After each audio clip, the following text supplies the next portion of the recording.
ಗೊತ್ತಿರುವ ಹಾಗೆ ಒಬ್ಬರು ಚಿರಪರಿಚಿತವಾದಂತಹ ಶರಣೆ. ಇವರು ದಾಸೋಹದಲ್ಲಿ ಅಂದ್ರೆ ಅನುಭವ ಮಂಟಪದ ದಾಸೋಹದಲ್ಲಿ ಅಕ್ಕಿಯಿಂದ ಭತ್ತ ಆಯುವಂತ ಕೆಲಸವನ್ನ ಮಾಡ್ತಾ ಇರ್ತಾರೆ. ಅವರು ನಮಗೆಲ್ಲರಿಗೂ ಚಿರಪರಿಚಿತವಾದವರು. ಅವರ ಗಂಡನೂ ಸಹ ಆಯ್ದಕ್ಕಿ ಮಾರಯ್ಯ. ಇವರು ಸಹ ಅಕ್ಕಿಯಲ್ಲಿ ಭತ್ತವನ್ನ ಆರಿಸ್ತಾ ಇರ್ತಾರೆ. ಇವರು ಒಂದಿನ ಹೆಚ್ಚು ಭತ್ತವನ್ನ ಆರಿಸ್ತಾರೆ. ಅವರಿಗೆ ಖುಷಿಯಿಂದ ಆರಿಸಿದ ಭತ್ತವನ್ನ ಮನೆಗೆ ತೆಗೆದುಕೊಂಡು ಹೋಗ್ತಾರೆ. ಆದ್ರೆ ಅದನ್ನ ನೋಡಿದಂತಹ ಆಯ್ದಕ್ಕಿ ಲಕ್ಕಮ್ಮನವರು ಬೈತಾರೆ, ಇಷ್ಟೊಂದು ನಮಗೆ ಬೇಕಾ?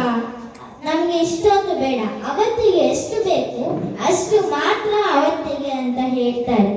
ಆಗಲೇ ಅವರು ಒಂದು ವಚನವನ್ನ ಹೇಳ್ತಾರೆ, ಆಸೆ ಎಂಬುದು ಅರಸನಿಗಲ್ಲದೆ ಶಿವ ಭಕ್ತರಿಗುಂಟೆ ಅಯ್ಯ, ರೋಷವೆಂಬುದು ಯಮದೂತರಿಗಲ್ಲದೆ ಅಜಾತರಿಗುಂಟೆ ಅಯ್ಯ, ಈ ಸಖಿ ಆಸೆ ನಿಮಗೆ ಯಶೆ ಈಶ್ವರನೊಪ್ಪ, ಇದು ಮಾರಯ್ಯ ಪ್ರಿಯ ಅಮರೇಶ್ವರ ಲಿಂಗಕ್ಕೆ ದೂರ ಮಾರಯ್ಯ ಅಂತ ಹೇಳಿ ತನ್ನ ಗಂಡನನ್ನ ಅಂದೆ ಎಚ್ಚರಿಸ್ತಾರೆ.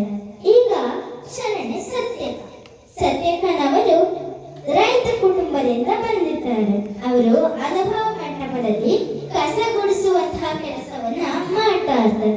ಅಲ್ಲಿ ಅನುಭವ ಮಂಟಪದಲ್ಲಿರುವಂತಹ ಶರಣರು ಕೇಳ್ತಾರೆ, ನೀನು ರೈತ ಕುಟುಂಬದಿಂದ ಬಂದಿದ್ದೀಯಾ, ನೀನು ಹೆಂಗೆ ನಮ್ಮ ಜೊತೆ ಶರಣೆ ಆಗೋಕ್ ಸಾಧ್ಯ ಅಂತ ಹೇಳಿದಾಗ ಸತ್ಯಕ್ಕನವರು ಅವರ ಒಂದು ವಚನದಿಂದ ಉತ್ತರವನ್ನ ಹೇಳ್ತಾರೆ, ನನಗೆ ಗಂಡನೆಂಬುದೇ ಗುರು, ಮಕ್ಕಳೆಂಬುದೇ ಲಿಂಗ, ಮನೆಯೆಂಬುದೇ ಮಠಕಾಣ ಶಂಭುಜಕೇಶ್ವರ ಅಂತ ಹೇಳಿ.